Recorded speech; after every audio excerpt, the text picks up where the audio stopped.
This is Primal Potential, and I am your host, Elizabeth Benton. Primal Potential is about you.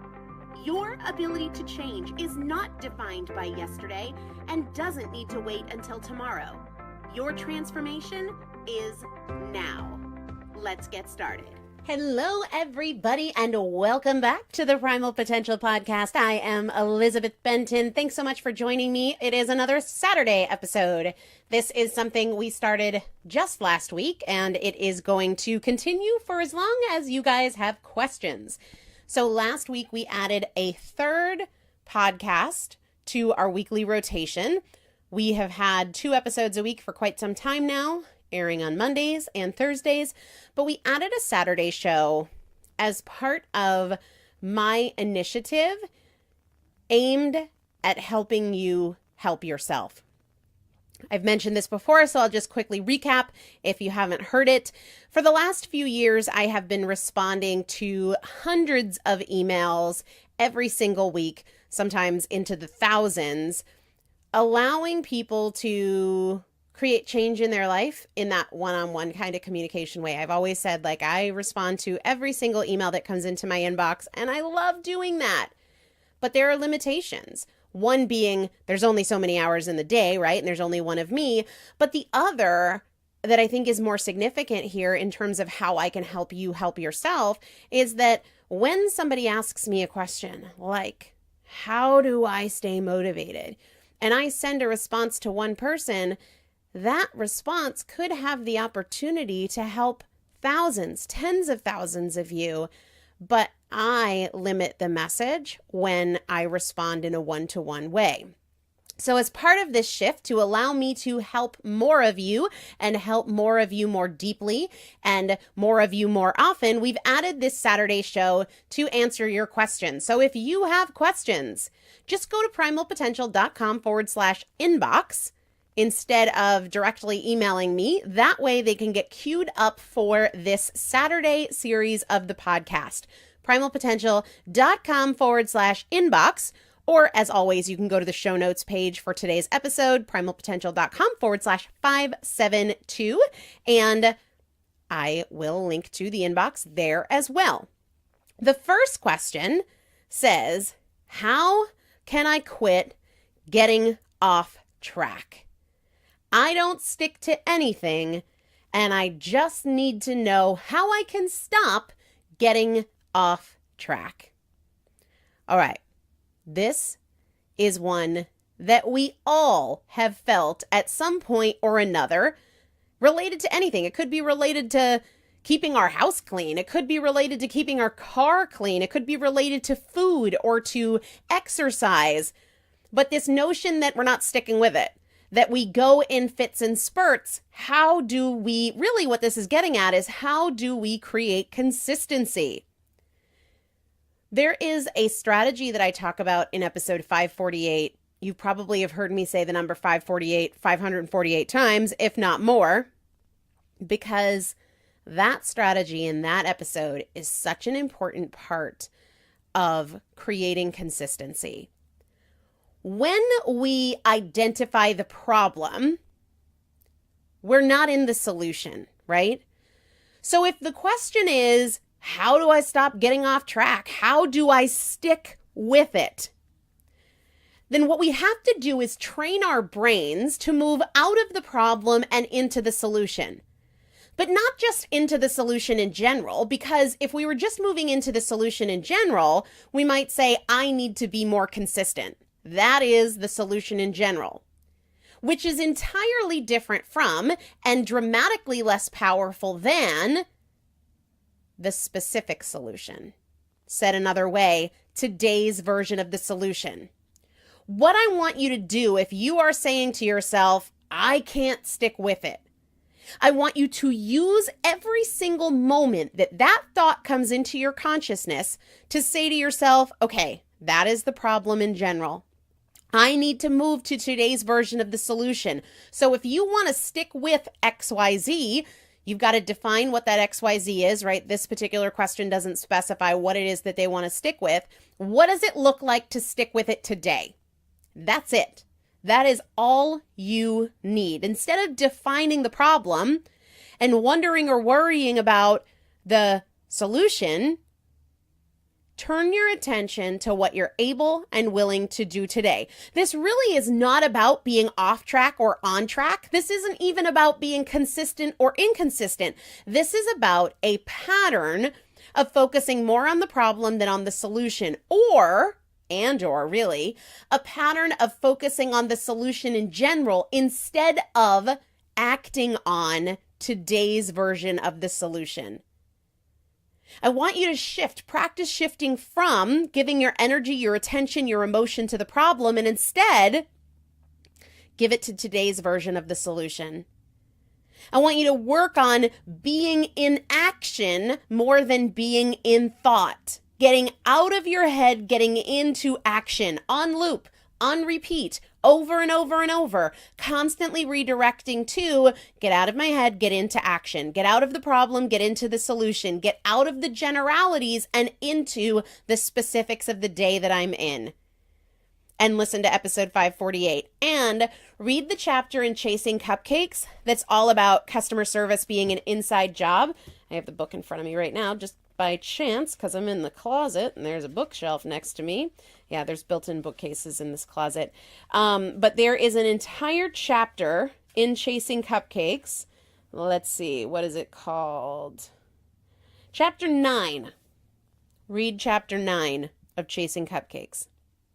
Next question says, how do you get rid of the all or nothing attitude? All or nothing, black or white.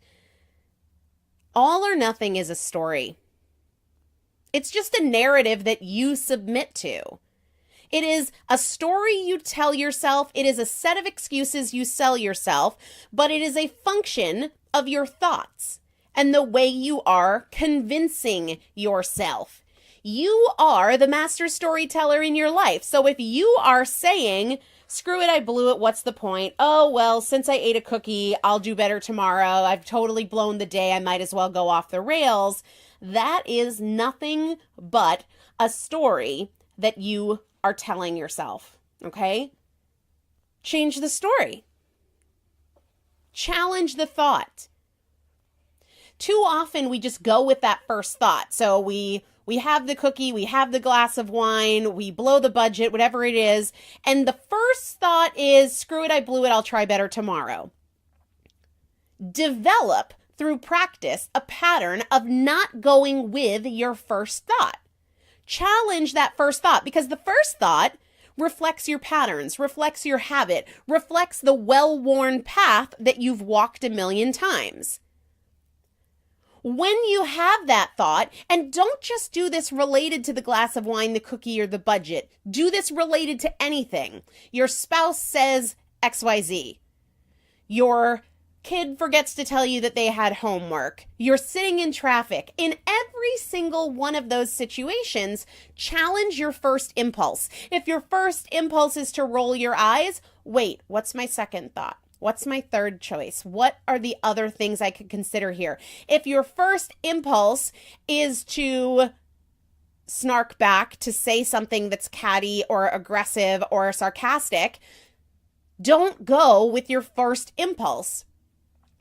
Training yourself to think differently is not something that you just do in the area where you want to think differently. I want to think differently about money. I want to think differently about food. See, this is the beautiful thing. Where you might have 3 or 4 opportunities to think differently about temptation in a given day, because maybe that's how many times you face it in a given day. If you instead focus on, I'm training myself to think, act, behave, react differently, you are going to have hundreds of opportunities to respond differently on any given day. And that means infinitely more practice, which means dramatically faster progress. All or nothing is just a story, right? If you find yourself thinking, well, screw it, I blew it, challenge that thought. What else is true? If I saw this differently, what other options would I consider? What are 3 different responses to the fact that I just had 4 cookies when I told myself I wasn't going to have sugar today? If that is not helpful enough, if you're like, okay, I need to do that work, but I still don't get it, then Chasing Cupcakes is a really great resource, because a huge theme in the book is learning to think differently. And there are over 200 questions in the book at the end of most of the chapters, and then a full resource of questions at the end of the book as well. Every question in the book is in the appendix at the end. Those are a great way to guide you through the process of changing your thoughts. And the other option is the 12 weeks to transformation. We are not in that 12-week journey focusing on changing our choices. We are focusing on changing our thoughts so that the behavior change, the optimization of choices, the different responses to the decisions we make, is a byproduct. It becomes easier. It becomes more automatic. It becomes effortless. So if the strategies I outlined in a few minutes of my response aren't enough for you, aren't tangible enough for you, Chasing Cupcakes is one option. 12 weeks to transformation is another option. Our next 12 weeks to transformation, as you guys know, kicks off in just a couple more weeks. So make sure you're on the wait list. Go to the show notes for today's episode, primalpotential.com/572, and the links will be over there.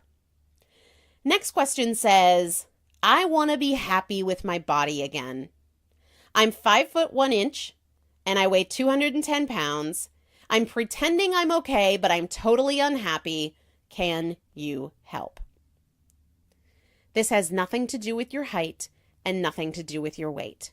This is about your thoughts. Now, if you want to weigh less and you are not happy with the way that you look, fortunately, you can change that, right? So going back to what we talked about a few minutes ago, move from the problem to the specific solution, today's version of the solution. If you want to weigh less, identify what you are able and willing to do today that would contribute to that result, and do the thing. If you want to feel healthier, then ask yourself what you can do today that would move you towards a healthier version of yourself. And another great resource for this one is the episode that I did on identity journaling. I'm trying to pull that up right now. I think that it might be 551. But in the episode on identity journaling, what we talk about, episode 559, 559 is that episode, and I will link to it in the show notes. But what we talk about in that episode is identifying what you want to feel, how you want to feel, and what you can do about it today. Or if you feel stuck on like, I don't know how I could be happier, well, what are some of the things that make me unhappy that I'm willing to not do today, right? So episode 559 is a really, really powerful tool. And it's from, and I think it was in episode 559, if I'm remembering correctly, that I said, hey, I'm creating a physical identity journal for this exact reason reflected in this question. I want to be happy, but I'm unhappy.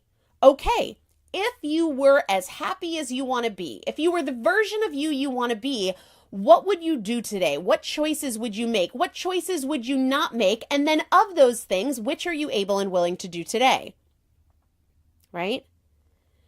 Look at what you want to start doing. Look at what you want to stop doing. And then the other piece of it is your limiting beliefs, right? Listen to episode 571. What are the thoughts you have that contribute to this unhappiness with your body? Define them.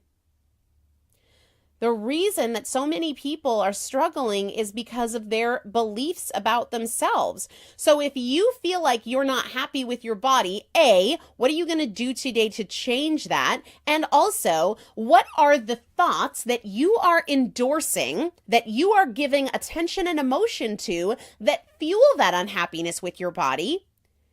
And what are you going to do about it? Episode 571 goes into a lot more detail about this. So listen to that one for sure.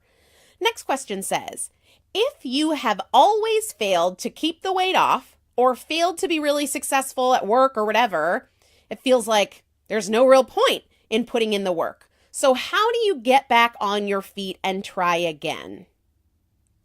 Well, here's the important thing to start with. If you have always failed to lose weight, if you have always failed to be successful at work, it's not always, it's just up till now. Right? So in terms of how do you get back on your feet and try again, are you willing to give up? That's what it begins with. It's not always, because always reflects from this point forward. And what you're talking about is from where you are backwards. Well, fortunately, you can choose to do things differently. That is the essence of my work, helping people do things differently. Because what I struggled with for most of my life is that I just did the same damn things in the same damn ways over and over and over again. Gear up, get motivated, psych myself up, over-restrict, over-restrict, over-restrict. This sucks, I hate it, I'm not living, overindulge, overindulge, overindulge, feel really awful about myself, repeat. So, you get to choose a different way. If you have been unsuccessful up until this point, that's not always. Don't project that onto the future. Always means forever. And there's nothing forever about it unless you decide to keep doing the same things the same way.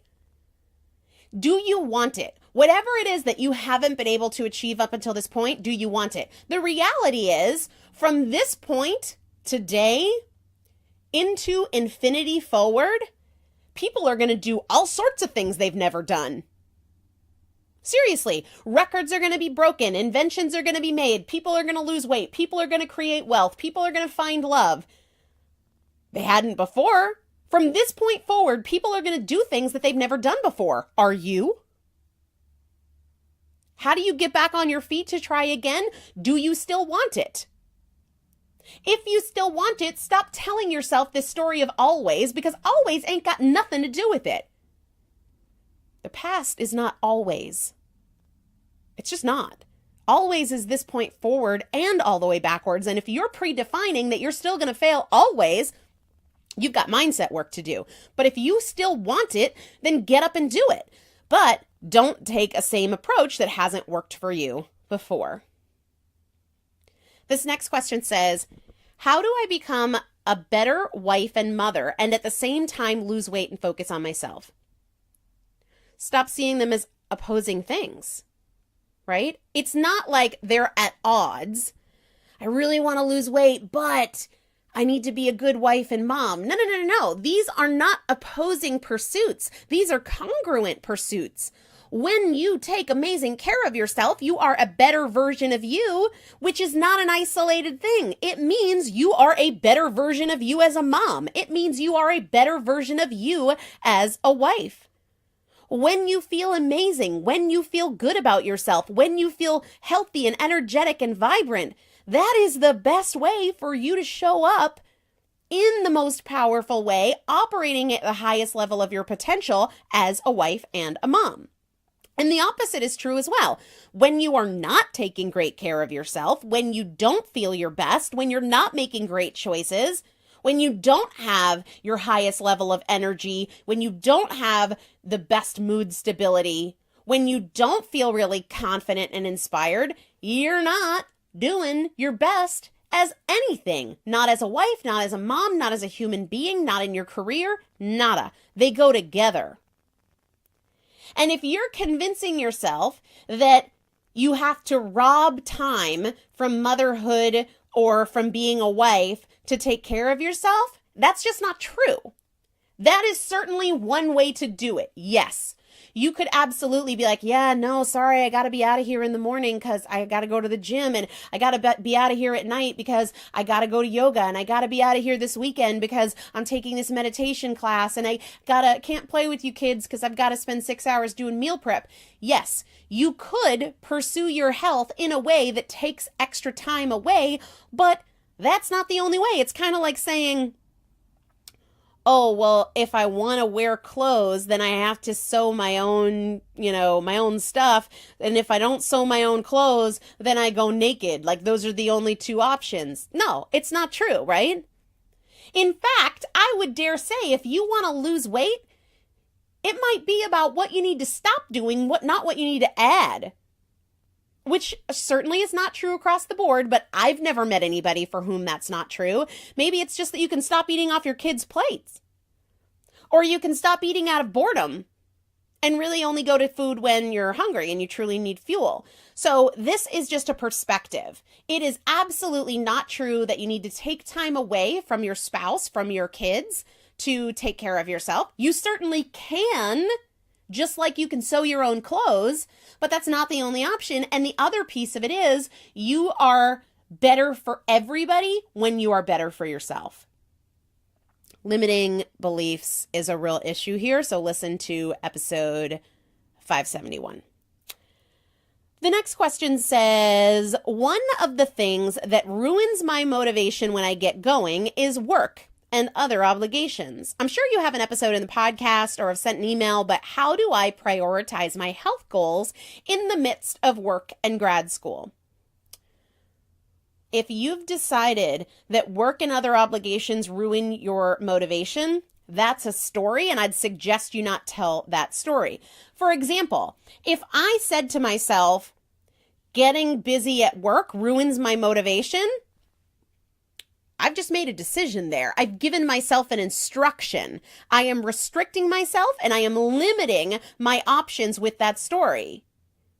I can also say when things are super slammed at work, oh my gosh, that is when I get the most laser focused on self-care, because when I'm eating my very, very best, when I am prioritizing sleep, when I am doing all of the things that reflect impeccable self-care, my bandwidth for crazy at work goes way up. But if I'm not taking great care of myself, if I'm not eating well, if I'm not meditating, if I'm not doing those things, my bandwidth at work goes down and I'm more likely to be frazzled. I'm more likely to be distracted. So the reality is, if you are trying to handle work and grad school, then this is a perspective thing. This is a belief thing. You got to listen to episode 571 because you can very much have a belief system that when I am the busiest, that is when I am the most focused on, the most excited about self-care because it pays off. I get more done. I'm more productive. I am able to manage the chaos without getting overwhelmed because emotionally, I'm just much more stable when I'm taking great care of myself and fueling myself really brilliantly than when I'm not. Perspective-wise, belief-wise, you either see self-care as spending time or investing time. And sometimes that can sound a little like, yeah, but let's really think about it.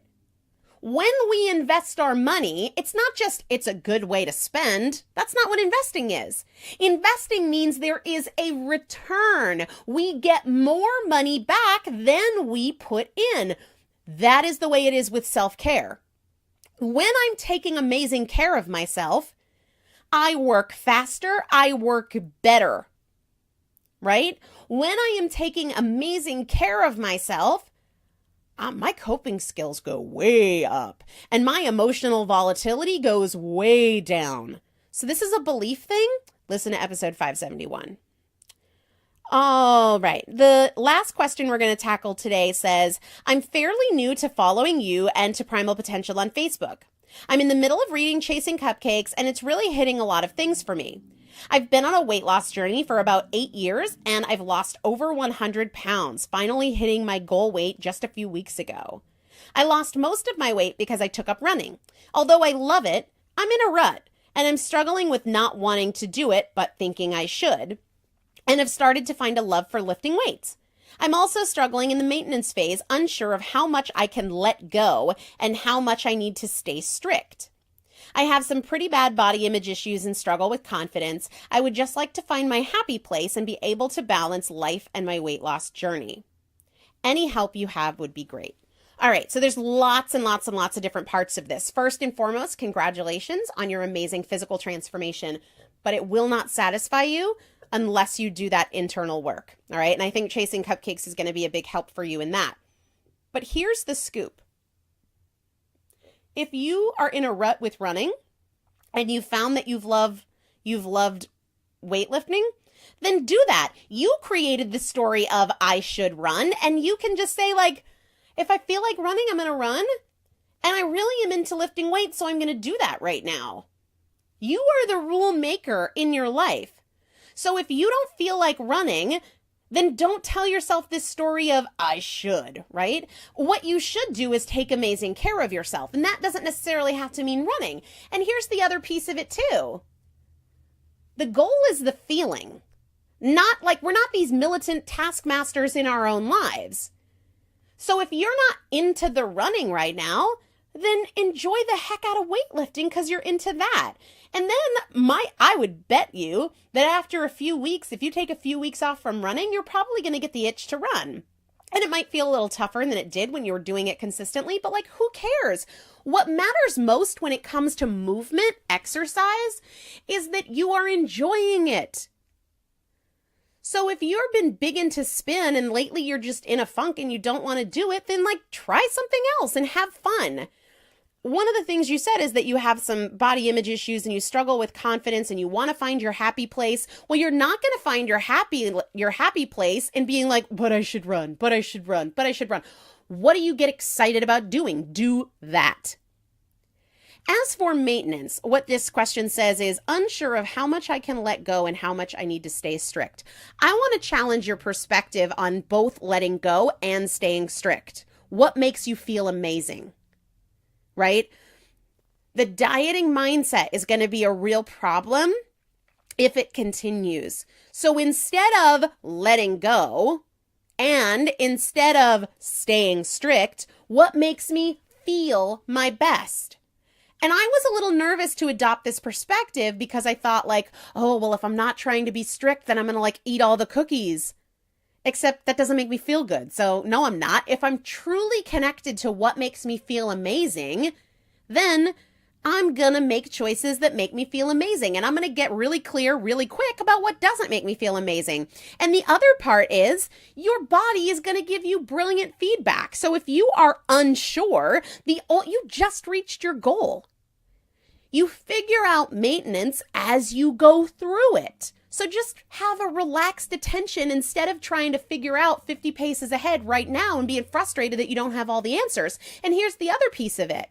Your body is going to change. So what allows you to maintain this year might not be what allows you to maintain next year. It shouldn't be. We change, we age, our body compositions change, our stress levels change, everything changes. Relax a little. And then in terms of the confidence piece, the body image piece, you got to listen to episode 571.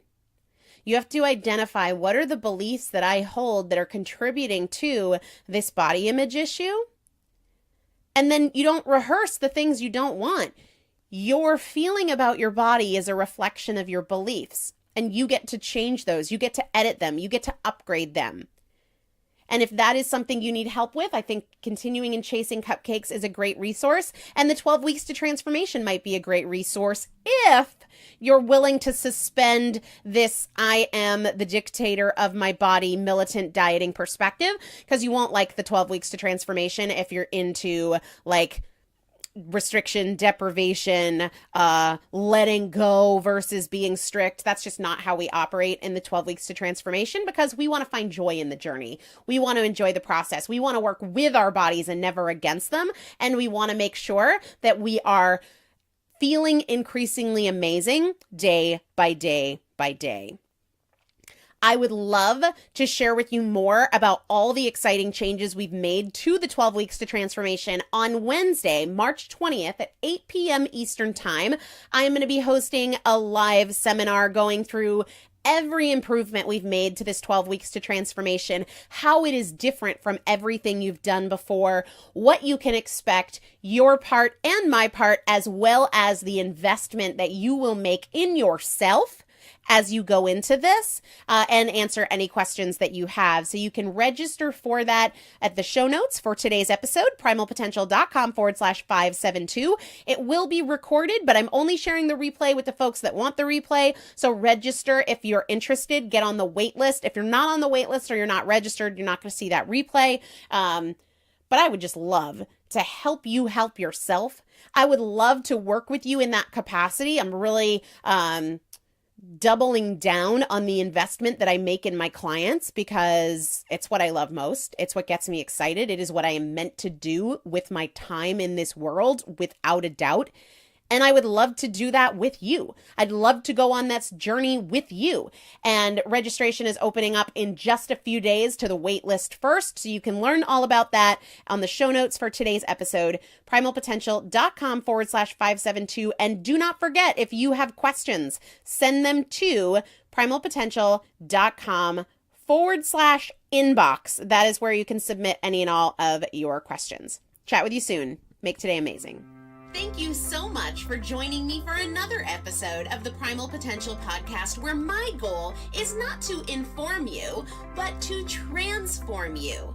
And if you would like to receive free motivation and strategy and recipes, workouts, meal ideas every week right to your inbox, just text the word primal to the number 44222 or go to primalpotential.com/join. It's a great way to get the tools, the strategies, and the practical implementation assistance that you need to create your own transformation between podcast episodes. Just text the word primal to the number 44222 or go to primalpotential.com/join. See you there.